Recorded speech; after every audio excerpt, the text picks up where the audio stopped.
Hello friends, rebel classes में आपका स्वागत है। आज हम एसएससी जीडी 2023 कांस्टेबल भर्ती के लिए आज हम हिंदी की प्रैक्टिस सेट प्रारंभ करने वाले हैं। आज से आपको रेगुलर जब तक एग्ज़ाम नहीं हो जाते हैं आपको प्रैक्टिस सेट उपलब्ध कराया जाएगा। तो आज हम प्रैक्टिस सेट 1 लेकर आए हैं एसएससी जीडी के लिए 2023 के लिए। ओनली ये हिंदी का है। यहाँ पर केवल हिंदी के क्वेश्चन कराए जाएंगे जिनकी संख्या होगी 25 होगी। चलते हैं, हम स्टार्ट करते हैं आज के प्रैक्टिस सेट का पहला क्वेश्चन। प्रश्न नंबर 1 कहता है, इसमें ध्यान से पढ़ते हैं। दिए गए वाक्य में रेखांकित खंड की प्रतिस्थापित करने के लिए सबसे उपयुक्त विकल्प का चयन करें। यदि प्रतिस्थापित मतलब चेंजमेंट यानी बदलाव, हम उसके स्थान पर दूसरे शब्द को, अगर वो शब्द गलत है तो हम उसको बदल सकते हैं, उसे ही प्रतिस्थापित कहा जाता है। तो यदि इसे प्रतिस्थापित करने की आवश्यकता नहीं है तो विकल्प किसी बदलाव की आवश्यकता नहीं है का चयन करें। तो इसमें कहता है मैं आपका, देखिए रेखांकित खंड, तो ये हमारा रेखांकित खंड हो गया। मैं आपका, पूरा सेंटेंस पढ़ते हैं, पूरा वाक्य पढ़ते हैं। मैं आपका दर्शन करने आया हूँ। तो मैं आपका, यदि आप किसी के दर्शन करने के लिए जाते हैं तो हम उससे ये नहीं कहते हैं कि मैं आपका दर्शन करने से आया हूँ, क्योंकि वो हमसे बड़ा होता है। तो हम एक इस अर्थ में भी देख सकते हैं। तो अगर हमें कहना होगा तो हम कहेंगे मैं आपके दर्शन करने आया हूँ। तो मैं आपके यहाँ पर हम प्रतिस्थापित कर देंगे तो ये हमारा वाक्य शुद्ध हो जाएगा। तो जो हमारा वाक्य शुद्ध होगा, जो वाक्य शुद्ध हमारा बनेगा जाके, वो क्या हो जाएगा? मैं आपके दर्शन करने आया हूँ,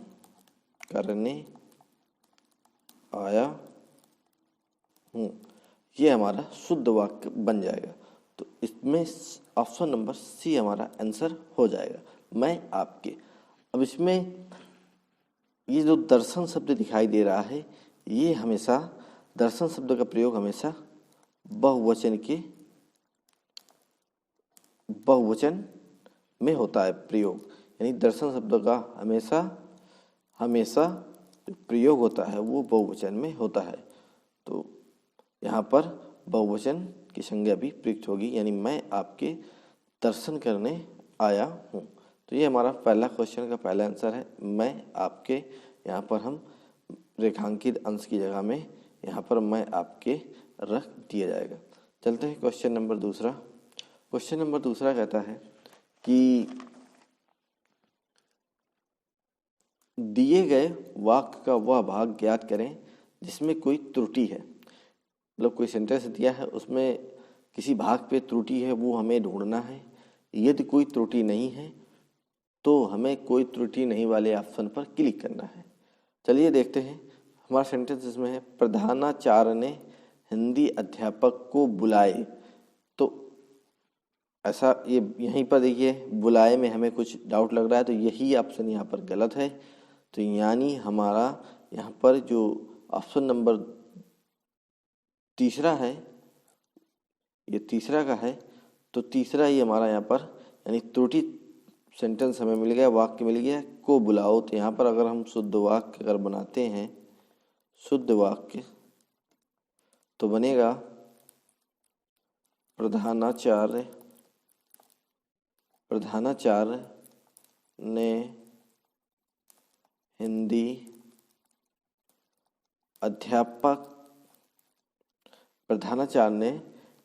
अध्यापक को बुलाया।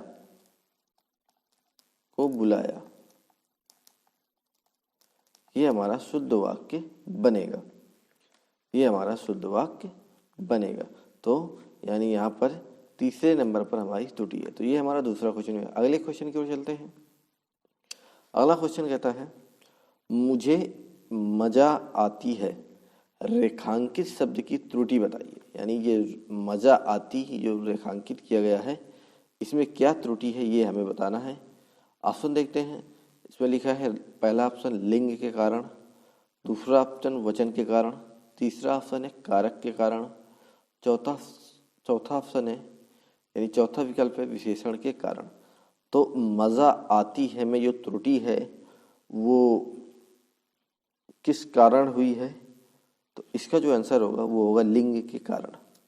लिंग के कारण यहाँ पर देखिए, जो यहाँ पर मजा शब्द है वो हमारा पुल्लिंग है।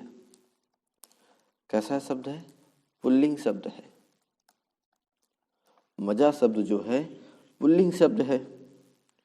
तो जब मजा शब्द पुल्लिंग शब्द है तो जो क्रिया आएगी हमारी वो भी कैसी होगी? पुल्लिंग शब्द होगी। इसलिए यहाँ पर लिंग के कारण यहाँ पर त्रुटि है, शब्द में, रेखांकित शब्द में त्रुटि है। तो ये हमारा तीसरा क्वेश्चन हुआ। अब चलते हैं अगले क्वेश्चन की ओर।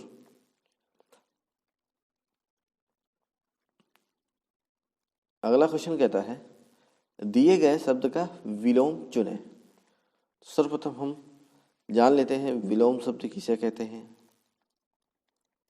विलोम शब्द किसे कहते हैं? तो देखते हैं, किसी शब्द का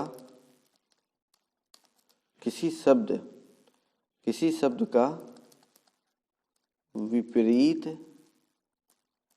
किसी शब्द का विपरीत या फिर कहें उल्टा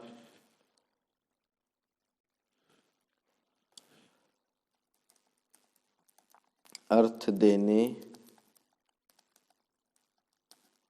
वाले शब्दों को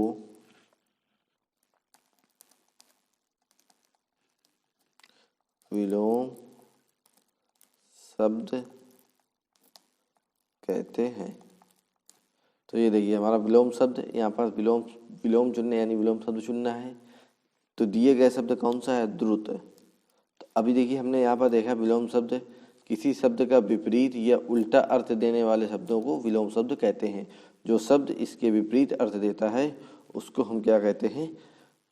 विलोम शब्द कहते हैं। तो यहाँ पर द्रुत का जो उल्टा होगा वो हो जाएगा यहाँ पर ऑप्शन नंबर सी, मंथर। यहाँ पर ऑप्शन नंबर सी मंथर हो जाएगा। ऑप्शन नंबर सी इसका आंसर होगा। अब देखते हैं जड़, जो बचे हुए हैं जड़ का देख लेते हैं। जड़ का विलोम शब्द क्या होता है? तो देखते हैं, जड़ का विलोम शब्द होता है चेतन। यानी जड़ मतलब कोई रुकी हुई चीज, और चेतन मतलब जान आना यानी चलना। और अगला शब्द देखते हैं अद्वैत। अद्वैत का जो विलोम शब्द होगा वो हो जाएगा द्वैत। और वेग का हम विलोम शब्द देखेंगे तो विलोम शब्द का वेग का विलोम शब्द होगा आवेग। आवेग होगा।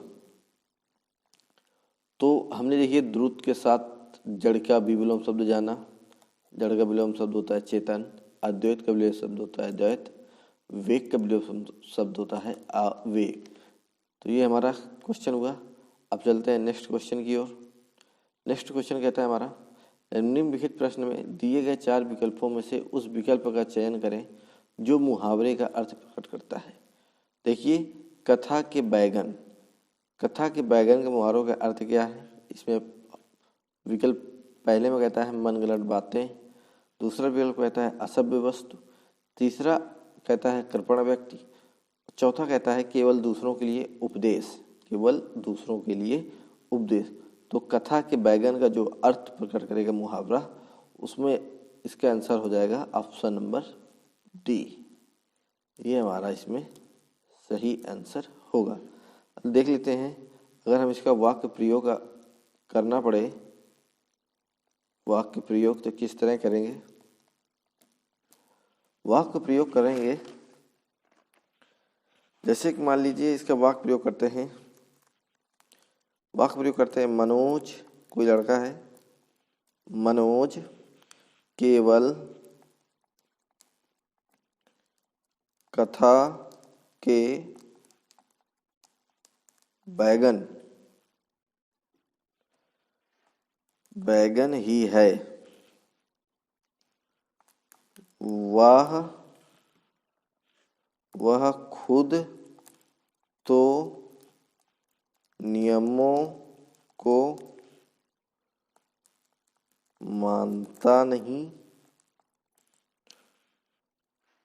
मानता नहीं या फिर पालन कह सकते हैं, पालन नहीं करता है और दूसरों को करने के लिए कहता है। तो ये हमारा इसका वाक्य प्रयोग हुआ, कथा के बैगन का। ये हमने देखा इसमें वाक्य प्रयोग। अब चलते हैं अगले क्वेश्चन की ओर।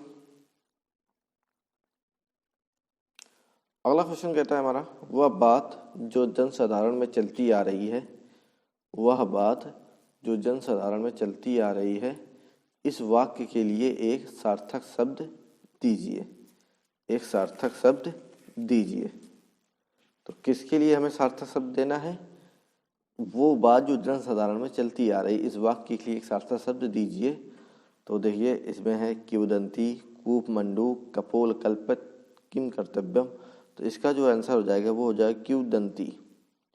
राइट आंसर हो जाएगा किंवदंती, इसका राइट आंसर हो जाएगा। अब देखते हैं, तो ये तो हुई वह बात जो जनसाधारण में चलती आ रही है के लिए एक वाक्यांश के लिए एक सार्थक शब्द क्या हो जाएगा? किंवदंती। अब देखिए कूपमंडूक के लिए क्या शब्द होगा? कूपमंडूक के लिए क्या शब्द होगा?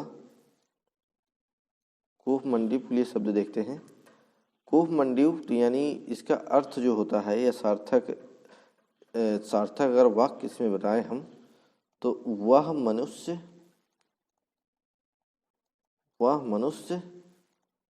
जिसने, वह मनुष्य या फिर वह मनुष्य जिसे बाहरी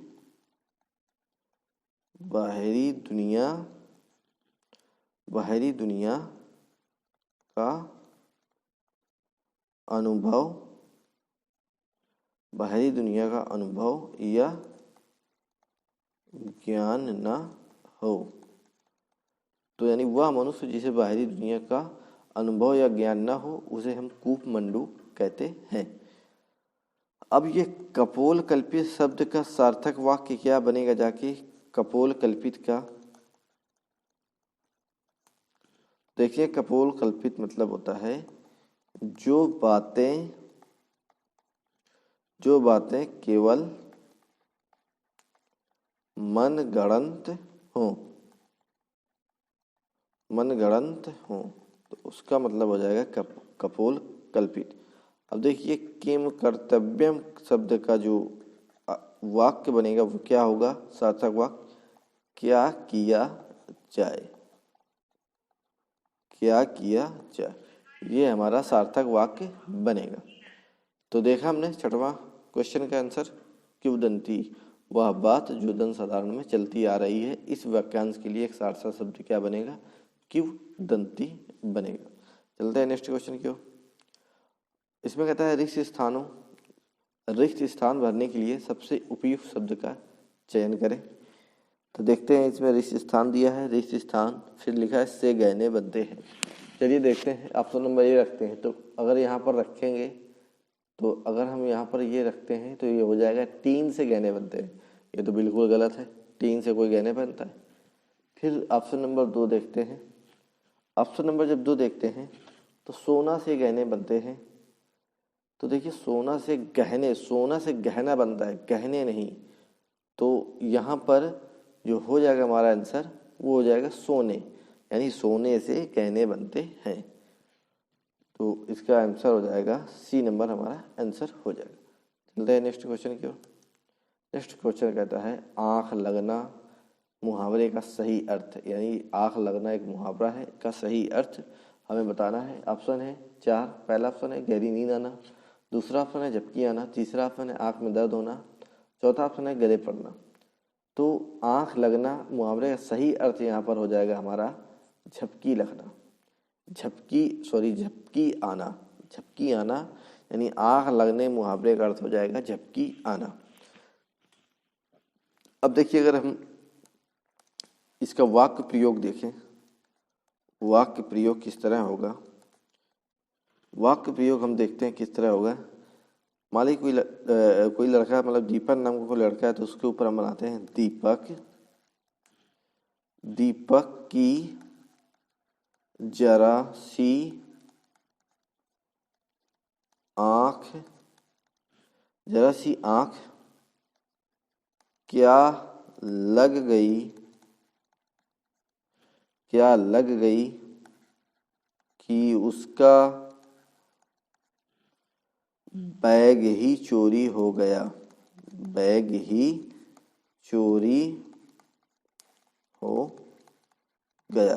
तो देखिए, आंख लगने का हमने वाक्य प्रयोग बताया। दीपक की जरा सी आंख क्या लग गई कि उसका बैग ही चोरी हो गया। तो यहाँ पर हमने देखा आंख लगने मुहावरे का सही अर्थ क्या होगा, जबकि आना। नेक्स्ट क्वेश्चन कहता है समान नियम के विरुद्ध बात, यानी समान नियम के विरुद्ध बात वाक्यांश के लिए एक शब्द होगा। देख लेते हैं। समान नियम, यानी हम समान नियम के विरुद्ध कोई बात करते हैं, यानी हम कोई नियम है उसके विरुद्ध जाते हैं, तो हम क्या कहा जाएगा, यानी तो उसे हम कह सकते हैं अपवाद, यानी हमारा आंसर हो जाएगा अपवाद। अब देखिए, वाद की बात करते हैं। वाद किसे कहते हैं, वाद का मतलब समझते हैं यहाँ पर। तो वाद का मतलब होता है कहना या बोलना। वाद का मतलब होता है। अब विवाद की बात करें, विवाद का मतलब क्या होता है, बहस या तर्क या वितर्क। हमारा एक सेंटेंस बताता है संवाद का अर्थ क्या होता है, संवाद किसे कहते हैं या क्या अर्थ होता है इसका। तो इसका मतलब होता है बातचीत या वार्तालाप।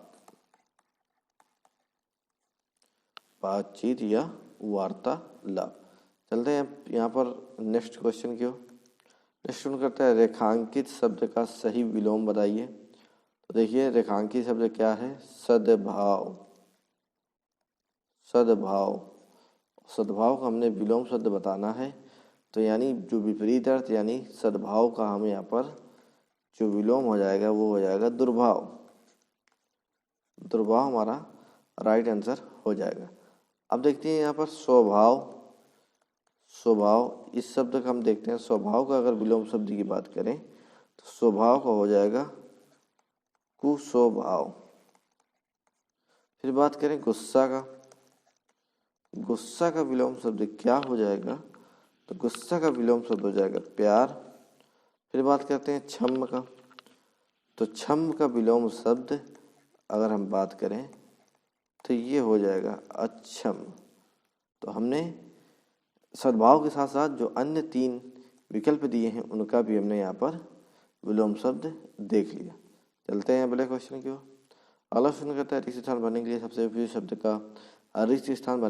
उपयुक्त शब्द का चयन करें। तीनों के स्वामी डैड मतलब रिक्त स्थान के स्वामी इसलिए त्रिकोणनाथ कहलाते हैं। तो यहाँ पर भुवनो सही आंसर हो जाएगा। भुवनो यानी भुवन का मतलब होता है लोक, या फिर बात करें संसार। भुवन का अर्थ हो जाएगा लोक या संसार। तो यहाँ पर भर देंगे भुवनो। तो यानी तीनों भुवनों के स्वामी हैं, इसलिए त्रिलोकीनाथ कहलाते हैं। फिर चलते हैं अगले क्वेश्चन पर। अगला क्वेश्चन कहता है गुण दोष का समरूप मूल्यांकन करने वाले के लिए एक सेंटेंस दिया है। गुण दोष का समरूप मूल्यांकन करने वाले के लिए एक शब्द लिखिए। तो यहाँ पर ऑप्शन है, पहला है जिज्ञासु, दूसरा है शस्त्राज्ञ, तीसरा है जेमसी और चौथा है समीक्षक। देखिए, मूल्यांकन, तो मूल्यांकन निरीक्षक या समीक्षक करते हैं, तो इसका आंसर हो जाएगा समीक्षक। इस सवाल का आंसर हो जाएगा, या इस प्रश्न का आंसर हो जाएगा समीक्षक हो जाएगा। तो समीक्षक इस सवाल का आंसर हो जाएगा। अब देखते हैं जिज्ञासु किसे कहते हैं। जिज्ञासु शब्द की व्याख्या हम समझ लेते हैं। जिज्ञासु किसे कहते हैं, तो जिज्ञासु उसे कहते हैं जिसे हर समय जानने की इच्छा हो, उसे हम जिज्ञासु कहते हैं। अब बात करें अगर ज्योतिषी कौन होते हैं, तो जो ज्योतिषी उन्हें कहते हैं जो ज्योतिष शास्त्र से, यानी ज्योतिष शास्त्र के विज्ञान या का विज्ञान को हम ज्योतिषी कहते हैं। और देखिए शास्त्राज्ञ किसे कहते हैं? शास्त्राज्ञ किसे कहते हैं? शास्त्र को, जो वेद है, उपनिषद है, यानी इन्हें शास्त्र बोलता है। तो शास्त्र को जानने वाला क्या कहलाता है? वो कहलाता है शास्त्राज्ञ। शास्त्राज्ञ ज्योतिषी, ज्योतिष शास्त्र का विज्ञान ज्योतिषी बोला जाता है। और जिज्ञासु बोला जाता है जिसे हर समय जानने की इच्छा हो। और गुण दोष का समरूप मूल्यांकन करने वाले के लिए समीक्षक यहाँ पर राइट आंसर हो जाएगा। चलते हैं अगले क्वेश्चन की ओर। अगला क्वेश्चन कहता है दिए गए वाक्य में रेखांकित खंड को प्रतिस्थापित करने के लिए सबसे उपयुक्त विकल्प का चयन करें। यदि इसे प्रतिस्थापित करने की आवश्यकता नहीं है तो विकल्प किसी भी बदलाव की आवश्यकता नहीं का चयन करें। ये देखते हैं, पिताजी मेरे लिए कुछ कपड़े ले आए। तो देखिए मेरे के लिए ये गलत है, यहाँ पर हम कुछ बदलाव नहीं करेंगे। मेरी की भी गलत हो जाएगा। फिर पिताजी मुझे लिए कभी नहीं होगा, ये गलत हो जाएगा। तो यहाँ पर एक ही ऑप्शन बचता है। तो यहाँ पर किसी बदलाव की आवश्यकता नहीं है। जो हमारा सेंटेंस दिया है ये पूर्णतया कैसा है? पूर्णतया शुद्ध दिया गया है। चलते हैं हम नेक्स्ट क्वेश्चन की ओर, यानी नेक्स्ट प्रश्न की ओर। प्रश्न नंबर 15 कहता है इस प्रश्न में एक शब्द 4 अलग अलग प्रकार से लिखा गया है। एक शब्द 4 अलग अलग प्रकार से लिखा गया है जिसमें से केवल एक को सही ढंग से लिखा गया है। सही वर्तनी वाले शब्द का चयन करें। तो यहाँ पर सही वर्तनी वाले शब्द का हमें चयन करना है। तो देखते हैं, यहाँ पर अनधिकार, अनधिकार ये गलत है। अनाधिकार ये भी गलत है। और अनाधिकाल ये भी गलत है। तो यहाँ पर हो जाएगा अनधिकार, अनधिकार। ऑप्शन नंबर ए हमारा यहाँ पर सही हो जाएगा। यही शुद्ध रूप में लिखा हुआ शब्द है। चलते हैं अगले क्वेश्चन की ओर। अगला क्वेश्चन कहता है दिए गए शब्द के समानार्थी शब्द का चयन करें। तो दिया गया शब्द कमल है। कमल का समानार्थी शब्द क्या होगा? तो यहाँ पर देखते हैं, सॉरी यहाँ पर ऑप्शन गलत दिए हैं, यहाँ पर मिस्टेक है। तो यहाँ पर कमल का जो समानार्थी शब्द होगा वो होगा अरविंद। चलता है नेक्स्ट क्वेश्चन की ओर। नेक्स्ट क्वेश्चन कहता है रिक्त स्थान भरने के लिए सबसे उपयुक्त शब्द का चयन करें। मेरी, यहाँ पर देखिए पूजा है, मेरी पूजा है कि मुझे 4 दिन छुट्टी दीजिए, ये तो बिल्कुल गलत है। ये तो बैठ ही नहीं रहा वाक्य में। मेरी याचना है, याचना ही देखिए याचना नहीं की जाती है, याचना नहीं की जाती है। हाँ, यहाँ पर मेरी प्रार्थना, प्रार्थना शब्द यहाँ पर हमें अच्छा लग रहा है। मेरी प्रार्थना है कि मुझे 4 दिन की छुट्टी दीजिए। हम जब अपने अध्यापकों से करते हैं तो प्रार्थना ही करते हैं। तो प्रार्थना है, तो यहाँ पर राइट आंसर प्रार्थना ही हो जाएगा। चलते हैं नेक्स्ट क्वेश्चन की ओर। नेक्स्ट क्वेश्चन कहता है कि इस प्रश्न में एक शब्द 4 अलग अलग प्रकार से लिखा गया है जिसमें से केवल एक को सही ढंग से लिखा गया है। सही वर्तनी वाले शब्द का चयन करें। ये देखते हैं मात्रहीन, मात्रहीन ये भी गलत है, ये भी गलत है। और मात्रहीन ये भी गलत है। तो हमारा एक ही ऑप्शन बचता है मात्रहीन। मात्रहीन यही हमारा शुद्ध रूप में लिखा हुआ क्या लिखा हुआ है। चलते हैं अगले क्वेश्चन में। अगला क्वेश्चन कहता है दिए गए शब्द के समानार्थी शब्द का चयन करें। यहाँ पर दिया गया शब्द यमुना है। तो यमुना का समानार्थी शब्द क्या होगा? ऑप्शन पहला है अपगा, दूसरा है तड़ांग, तीसरा है अर्कजा, चौथा है मृगा। तो यमुना का जो समानार्थी शब्द हो जाएगा वो हो जाएगा यहाँ पर अर्कजा। ऑप्शन नंबर 3 सही हो जाएगा, अर्कजा। देख लेते हैं यमुना के और कौन कौन से समानार्थी शब्द हैं। एक तो हो गया हमारा अर्कजा। दूसरा शब्द देखते हैं कालिंदी। कालिंदी भी यहाँ पर समानार्थी शब्द है यमुना का। तीसरा शब्द देखते हैं सूरेजा। चौथा शब्द देखते हैं सूर्यतनया। सूर्य तनया। फिर देखते हैं पांचवा, कृष्णा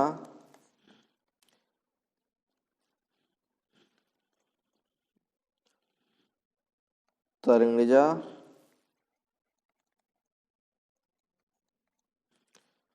मानुजा। ये यमुना के समानार्थी शब्द हैं। अब देख लेते हैं ये तड़ांग के समानार्थी शब्द देख लेते हैं। ताल, ताल, पुष्कर, सरोवर, तालाब।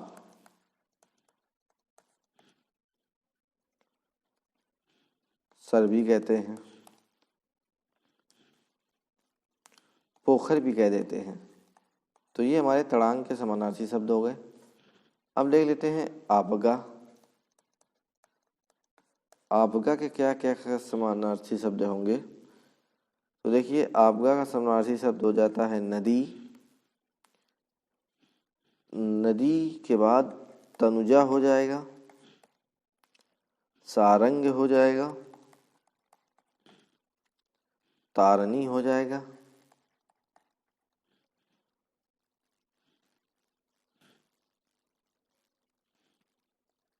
और बहुत सारे हैं, ये कुछ इसमें हमने महत्वपूर्ण बताए हैं। चलते हैं अगले क्वेश्चन की ओर।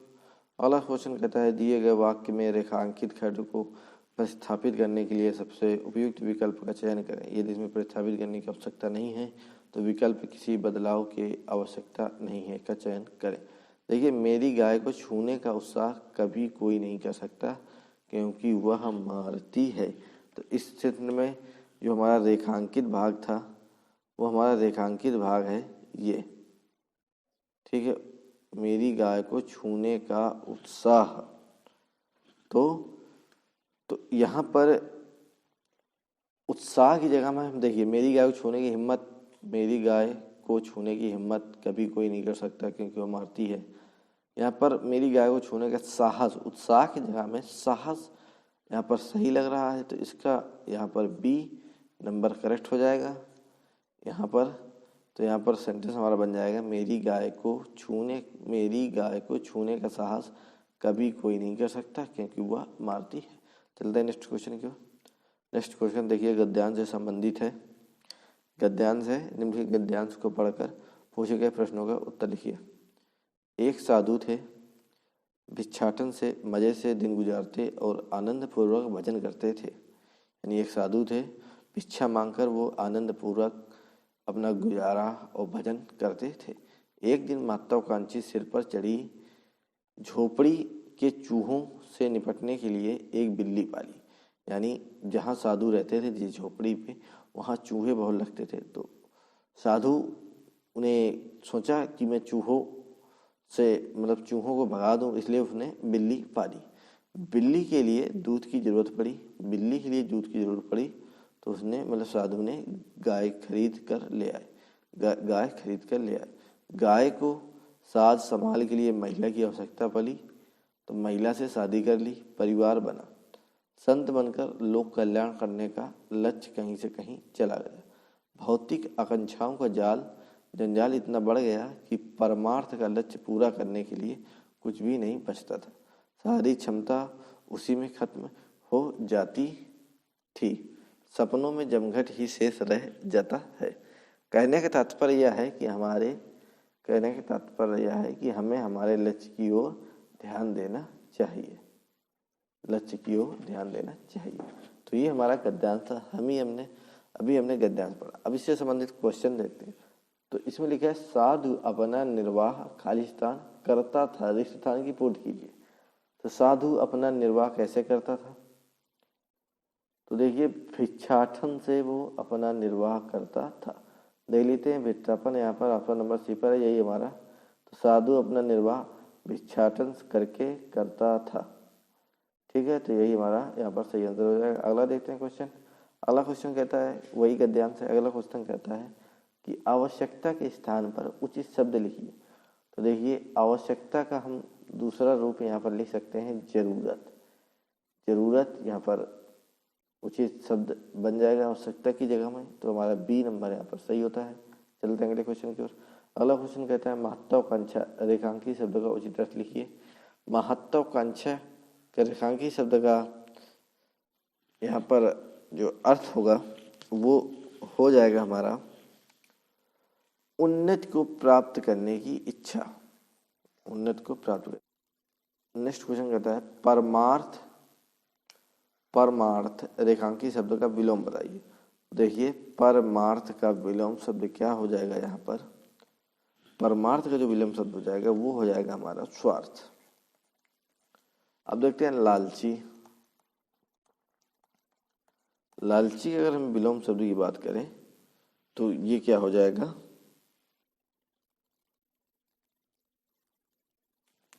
लालची का जो हो जाएगा वो हो जाएगा संतोषी। अब बात करते हैं हम दुष्ट, दूसरे नंबर दुष्ट की, तो दुष्ट क्या विलोम शब्द हो जाएगा सज्जन। बात करते हैं स्वार्थ की, तो स्वार्थ, बात करते हैं यहाँ पर क्रोधी की, स्वार्थ को हमने बता दिया परमार्थ। अब बात करते हैं क्रोधी की, क्रोधी, क्रोधी का होगा अक्रोधी, यहाँ पर अक्रोधी हो जाएगा। चलते हैं नेक्स्ट क्वेश्चन की ओर। नेक्स्ट क्वेश्चन कहता है झोपड़ी के चूहों से निपटने के लिए साधु ने क्या किया। तो झोपड़ी से चूहों से निपटने के लिए देखिए यहाँ पर लिखा है झोपड़ी के चूहों से निपटने के लिए एक बिल्ली पाली। तो क्या की, बिल्ली पाली, यही हमारा आंसर हो जाएगा। तो आज के हमारे ये टोटल क्वेश्चन 25 थे जो आज हमने देखे। अब मिलते हैं अगली नेक्स्ट क्लास में।